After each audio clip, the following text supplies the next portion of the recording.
Hey guys, for today's video, i-review natin itong RedDoorz Kassel, North Caloocan. So, let's go inside the hotel.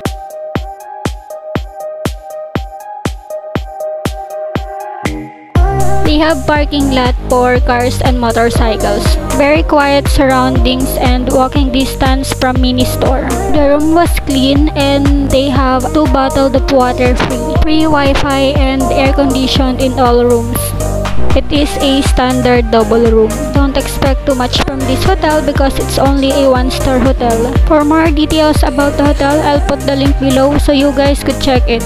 Ang rate ko sa hotel na ito ay 8 out of 10 dahil medyo mahirap siyang hanapin. Papasok siya sa loob ng subdivision.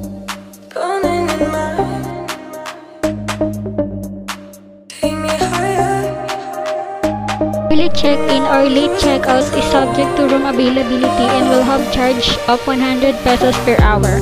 Extra person will be charged 600 pesos added to the bill of the guest if the visitors remains overnight. No pets inside the hotel and a guarantee deposit of 1,000 pesos is required upon checking in and refundable upon checkout. Strictly no smoking inside the hotel premises as per the Executive Order number 26. Smoking penalty of 100,000 pesos will apply. Thank you for watching guys. Please like and subscribe.